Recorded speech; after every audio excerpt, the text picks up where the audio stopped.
여러분들 안녕하세요. 반갑습니다. 성실한TV 엄현석입니다. 이번 영상은 말이죠, 7월 25일까지 부가세 1기 확정 신고를 하셔야 되는데, 매년 국세청에서 요맘때가 되면 부가세 신고할 때 주의사항, 이렇게 하면 부가세를 추징당합니다 라고 해서 안내를 합니다. 부가세 신고를 제대로 잘 해야 되는 그 항목들에 대해서 한번 알아보도록 하겠습니다. 궁금하신 분들 끝까지 봐주시고 구독과 좋아요를 눌러주세요.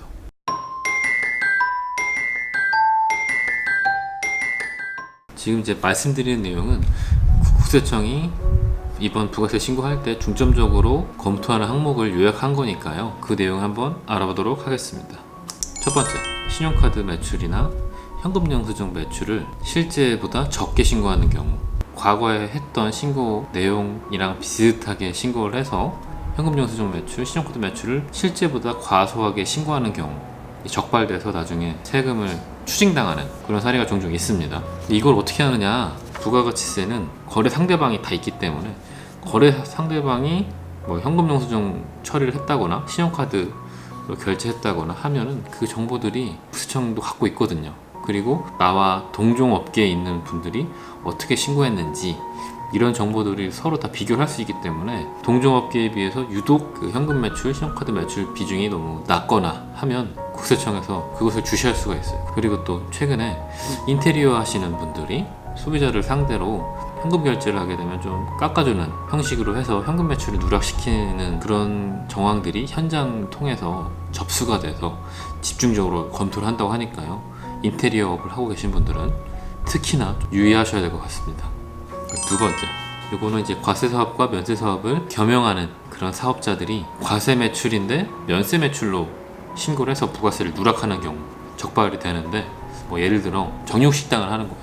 그럼 정육식당에서 고기를 그대로 팔기도 하고 음식으로 파는 경우도 있고, 이런 경우 음식을 파는 경우에는 과세고 고기를 파는 것은 면세거든요. 실제로 신용카드를 고객이 긁었는데 고기만 판 것처럼 신고를 하는 거예요. 면세 매출로 찍혀서 부가세를 누락시키는 거죠. 이런 것들도 동종업계와 비교를 해서 면세 매출 비중이 높거나 하면은 조사가 나올 수가 있습니다. 주의하셔야 되고요. 또 약국을 하시는 분들, 처방전 없이 판매하는 건 과세고 처방전으로 조제해서 파는 약은 면세인데 조제분 매출로 처리해서 부가세 신고를 해서 부가세를 누락하는 이런 것들이 대형 약국에서 이런 행위들을 하다가 적발이 돼서 조사를 한다니까 약국을 하시는 분들도 이번에 신고하실 때 주의하시길 바라고요. 세 번째, 사업자가 매입을 하는데 뭐 폐업자, 간이사업자, 면세사업자로부터 수취한 세금계산서, 뭐 신용카드 매출전표로 매입세 공제를 받은 경우 폐업자, 간이사업자, 면세사업자들로부터 받은 세금계산서는 매입세 공제가 불가능합니다. 그런데도 그냥 매입세 공제 처리를 해서 부가세 신고 금액을 낮추는 뭐 이런 행위들이 발견돼서 이것도 적발될 수 있으니까요. 조심하시길 바랍니다.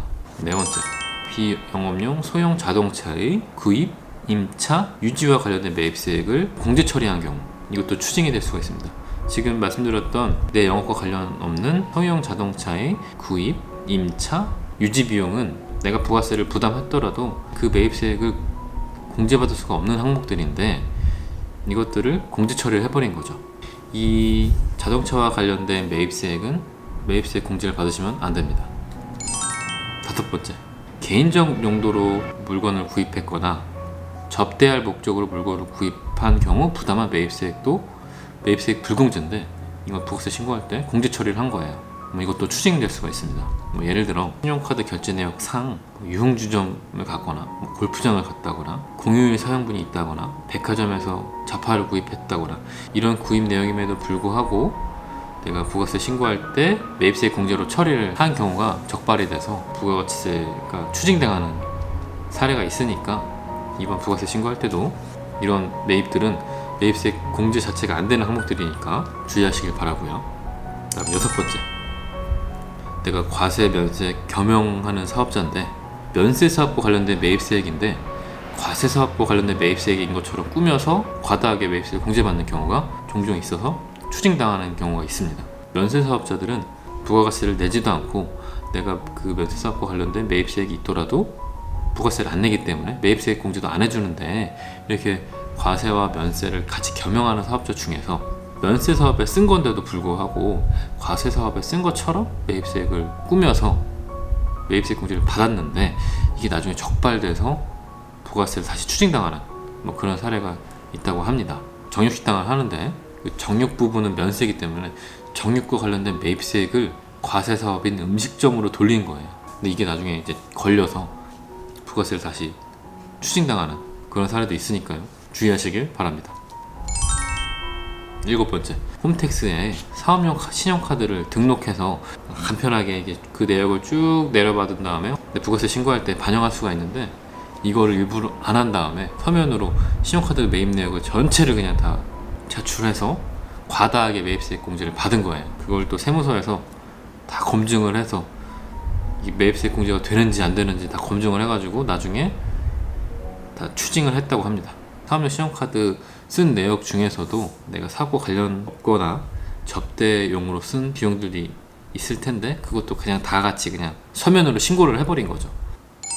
8번째, 요거는 이제 개인 사업자의 경우에 내가 재화나 용역을 공급하고 신용카드 매출전표나 현금영수증을 발행하면 발행 금액이 1.3%에 해당하는 금액을 세액공제 해주는데 이게 1년 동안 1,000만 원이 한도인데 그 이상으로 세액공제 신청을 한 거죠. 이렇게 잘못된 신고도 제대로 신고를 안 한 거에 대한 가산세가 있거든요. 신용카드 매출전표 발행 세액공제는 일종의 그 신용카드 카드 수수료 부분을 정부에서 일정 부분 좀 대신 부담해주는 뭐 그런 제도라고 생각하시면 돼요.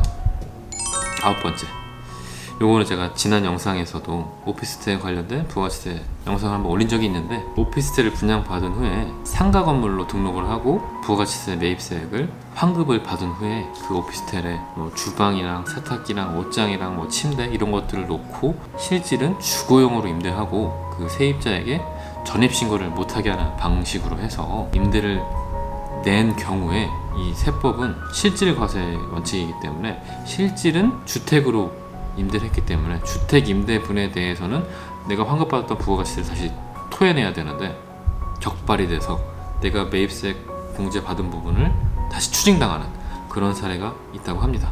제가 한 9가지 정도 살펴봤는데 이 부가가치세는 거래 상대방이 있기 때문에 내가 한 행위가 나중에 적발될 수가 있습니다.